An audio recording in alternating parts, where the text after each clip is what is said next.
Welcome. In this particular demo, we're going to have a look at how we can load in a number of different types of asset, and also a fairly simple way of being able to save some values within our game.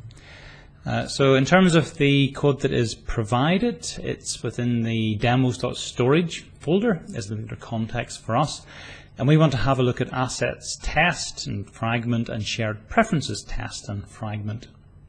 As the case with most of these demos, the actual activity files are just simply placeholders for the fragment, so not much happens within it. And all of the interesting stuff happens within the two fragment files. So that's what we want to have a look at. We'll start off first of all with the assets test fragment, and if we run this just to see what it will do. So it fires it up, assets test. If we run this one, it will load in, it all does nothing particularly impressive, a piece of text and an image, and both of them get to be displayed. So we want to have a look at the code behind this, about how we actually load in those two different types of asset. Worthwhile pointing out that remember we're getting these from our assets folder, and within that we do indeed have some text, and we do indeed have some images, or an image in this case, that we are loading in. So let's have a look at the piece of code. You scroll down, up and down, you see it's not very large, so it's reasonably straightforward. We have our onCreate view where we're kicking things off. We are given this a particular, or inflating a perspective for it. For this, all we have is a text field and an image view that we can use for displaying the text, the image that we load in. Where we have something that is relevant to loading in assets is at this particular line here, where we are getting an asset manager. We're saying, going to the activity and asking it to get its assets. You'd have a little bit of an aside here. Now, we have talked within the lectures about the importance of having asset management, that we want a class that is capable of loading these things in, but then holding on to and managing the assets in terms of making them available to game objects, potentially in terms of discarding them whenever we're changing from one level to the next. Now, we talked about this as an asset manager. That's a different type of entity to what the Android asset manager is. The Android asset manager is, in essence, it's a fairly low-level manager, and it simply provides you with a low-level bit stream, a way of reading in your assets. So it's really an asset loader would be a better way of thinking about this particular class. It's certainly not going to offer us the functionality that we would like. Anyway, for this line here, it says, okay, get the activity that we're using and get me access to the assets that are available for this application. And we get out of this an asset manager. We're then going to call two methods, and these are the two methods that will do all the work. We have one called load text and load bitmap. We'll pass in the asset manager, that's what we use to load it, and we're giving this a particular address. So if we were to go back here, you'll see that we have our assets folder, we've got a text directory within that, and within that we have a welcome.txt, sure, and we have an image folder, and within that an RGB 888 format file, sure. So this is where we are loading them from, and it is specified relative to the assets folder. Whenever they're loaded in, we're then going to our view, we're getting out the text view, and we're setting the text to be whatever text we have loaded in. We've got a small check here. If this method returns null, it means we couldn't load the text in. So for example, we couldn't find that file, in which case we just display an error message.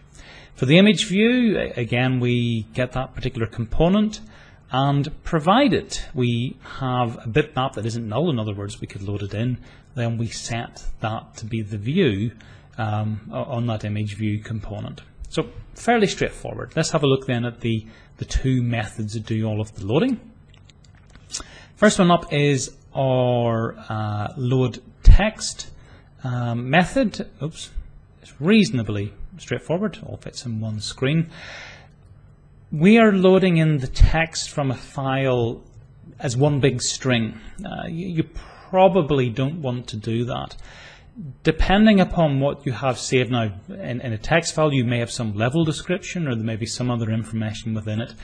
You could, for example, want to load it in as a big character array or as an array of strings. For simplicity's sake here, we're just concatenating it as one big string, but that's too crude a mechanism for a game, really. We also have our input stream, which is what we will use to actually stream or to load in the text. And we've got a try here, so we're going to try to do something which may work, may not work. What do we try to do? We try to go to our asset manager and get it to open a file stream to whatever asset we specified. So in this case, the text, welcome.txt. And it will try to do that. If it is successful in opening that up, we get an input stream object out. This is good. We now have a way of loading that in. Java, well, confusingly, there's lots of different ways of actually dealing with input streams, loading in text, for example. Here is one of the ways where we're using a byte array to load in effectively 4K chunks. So 4K at a time. We're storing it in the byte array and just accumulating it. So whilst we still have some chunk to read from our input stream, we read it in and we write it out to this accumulating byte array. Having done that, and that will continue until we read in all of the text file. Once we've done that, we say that, okay, we've got our bytes loaded in as part of this byte stream. We can make use of one of the string constructors to turn that into a string. And we have to say how we want to format the bytes within it. So we're going to consider it as user UTF-8 format. And that's it. All being well, we'll open it up, we'll load it in 4K chunks, and we'll turn it into a string. The catch down here, now this will trigger if we have any problems doing that, if we couldn't open it, or if there was issues reading the thing in, then exception will be thrown and we can pick it up at this point. And all we do here is we sort of log out an error occurred. The finally does what a finally should do, so it doesn't matter if we try and are not successful, we will always try to close our input stream. So we check to see, do we have an input stream object? If we do, then we should try to close it, and if we can't, well, we just sort of give up at that particular point. So fairly straightforward. If we now looked at the load bitmap method, this is actually very similar. We're not loading it in as a string here, we're reasonably loading it in as a bitmap, that makes sense. We've also got our input stream. We're going to try, and our catch and finally will be the same. If we have a problem, it's because we weren't able to load the thing in or we couldn't find it. And on our finally, we'll try to close the stream cleanly if we can do that. So how it differs is simply in the middle bit. At the start, we're still going to our asset manager and saying, well, can you open me an input stream to this particular bitmap? If we get that, now, thankfully with bitmaps, there is actually a helper class that we can use to load them in, and that's what we do want to use. And we have in Android a bitmap factory, and this is the one that we can use to load in bitmaps. You don't have to, but you can, if you wish to, define a number of options for this. And you can see an example here where we're creating a new set of options. So we just don't want to load in the bitmap with the default options. We want to configure the type of bitmap that we are loading in. And if I were to expand this, you'll see that there's actually a range of different bitmap configurations. And this simply gets at the fact that not all bitmaps are the same. We might be loading in a bitmap that is simply an alpha value. For example, it could be a height map or something like that. We could be loading in a 16-bit bitmap with 4 channels, alpha, red, green, and blue, 4 bits in size, or a 16-bit bitmap with a red, green, blue channel. Most cases, and what I would suggest your source images should be stored in, will load in a 32-bit, so 32 bits per pixel, alpha, red, green, blue, with 8 bits per channel. That's your standard default one, and it does for most of the graphics that we'll be using. We load it in. How do we load it in? We go to the bitmap factory and we say, okay, there's an input stream. It points to a bitmap. Can you decode that, please? And here's some options by way of turning into a bitmap. The null there, if you can, if I hover over decode stream, is if you want to put in some padding, you can put padding around it, but we don't want to normally put in any padding, so we leave that as null. All being well, when that method returns, we will have loaded in our bitmap. So it is as simple as that. Very little work's involved in doing either of these activities. Where you will probably want to put in a little bit of effort is actually to create a meaningful asset manager, a class where I could provide it with a list of assets. It will then load those assets in. It'll manage them, and my game objects can go to it and request, okay, can you give me access to that bitmap, please? If you want to get fancy, you can have it, load in levels worth of content and then discard that when we go on to the next level. So that's all we want to say for our assets. Next thing we'll have a look at is shared preferences. And let's just run shared preferences. For shared preferences, it's a way of being able to load and to save values. So when we run this here, we see a sort of a list of top scores, and I'm being invited to enter in a top score, so I should say 67. And now that I've entered it, you see my highest score is 67. If something less than it, it'll be my second highest score. Something higher than it, it becomes my highest score.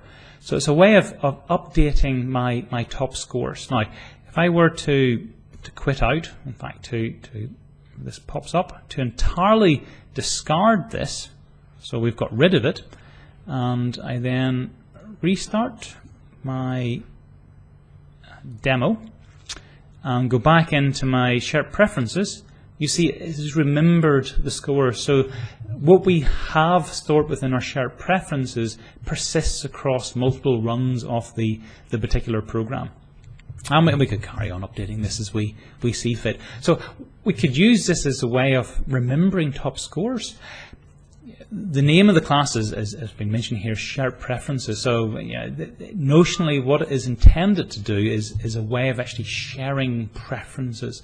That if we have an application where we want to remember the user's preferences, then this is an ideal way of doing that. But we can hijack that to store things like scores or some other core information within the game. So let's have a look at this class. If I zoom up and down, you'll see that it's fairly simple as well. And all of this is actually reasonably simple. What do we do? On our onCreate view, we are simply given that particular view. We're getting our sort of top score text field. These are the methods here that actually that count. We're going to have one method which will load in the top scores from our preferences. So whenever we create this, we go to our preferences and we try to load in our top scores and then to display them.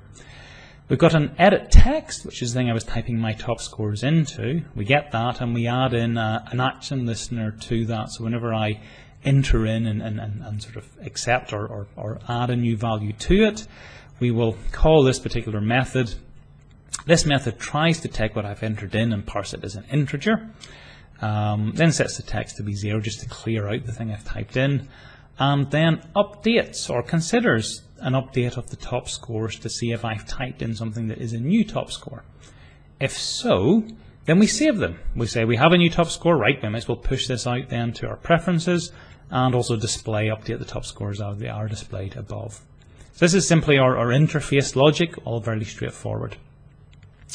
Methods we have down here now relate to the top scores themselves. We have a final int saying, okay, we're going to maintain 5 top scores, fair enough. And we have an array of our top scores, again, fair enough. And this is I suppose, the more interesting method. This is where we load our top scores in. Now, we get them from the shared preferences. And let's have a look at this line. Shared preferences is an object. We're going to call it preferences. And it goes to our preference manager. Now, all fragments, all applications, they will have a preference manager. So it's something you can access or get access to them directly from within it. So we're going to our preference manager, calling the get default shared preferences method on that.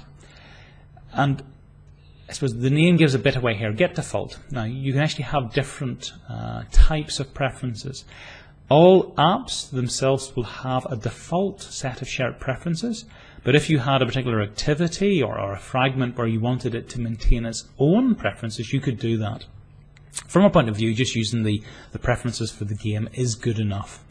So we say, okay, this is a fragment, get the activity associated with this fragment, good, and then get the application context. Remember, an app can have more than one activity within it, so whatever activity we're on, we're going to say, okay, give me the application context. What application are we using? And that is the preferences that we will extract out from our preference manager.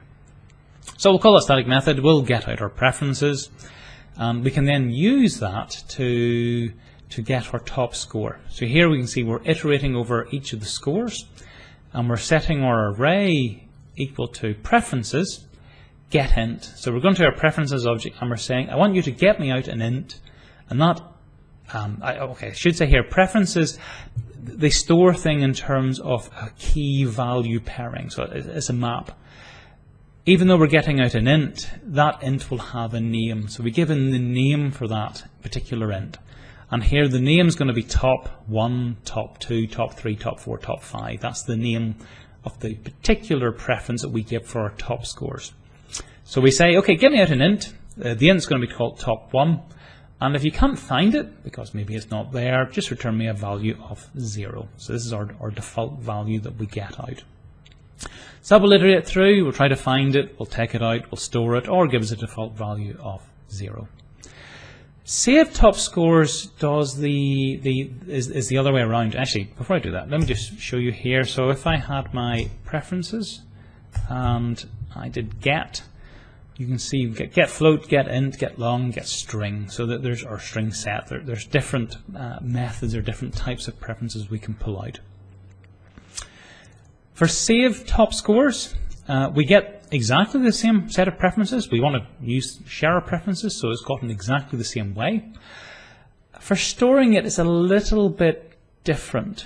We need to say why. We don't simply say set int or put int. Rather, we do it through a preference editor. So we'll have a look at what this does, and then we'll say why it does it in this way. So we can go to any set of preferences, and we can say, I want to edit those preferences. If we edit it, we get out a preference editor, which is an editor. We call it preference editor here.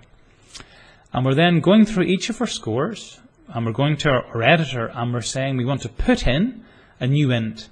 And it's a key value pairing. So we give the key value, it's a string, so top 1, top 2, top 3, top 4, top 5.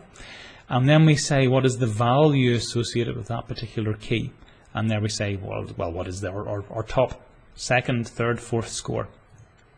And that stores each of those 5 values within our editor. When we're happy that we've made all of the changes that we want to make, then we go to our editor and we commit those changes. And that will commit the changes on whatever preferences that editor is associated with.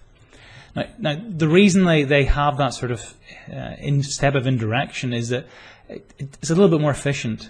If you do want to have or to make multiple changes to your preferences, you've got a chance then to bundle them all up and to commit them as one set of changes. So swings and roundabouts, it works well if you want to change several things at one point in time. You can bundle them up, commit them once, nice and efficient. It's a little more cumbersome. If you only ever wanted to change one value in the first place, then you still have to get the editor out and to commit the changes. But fairly simple. The remaining 2 methods, you can explore them yourself. Simply displaying the top scores, we build it up using the string builder and then set the text. And if we update, we just simply check to see if we have a new updated top score. And in essence, that's good enough for us. If we do want to save or to share our values, we can use the shared preferences. At this point in time, that's all we want to look at for our assets. One of the later demos will have a look at sound explicitly in terms of how we can load in either a sound clip or stream a particular piece of music. But there's enough here, hopefully, for getting you going by way of creating your particular asset manager or for saving some persistent values across your particular game.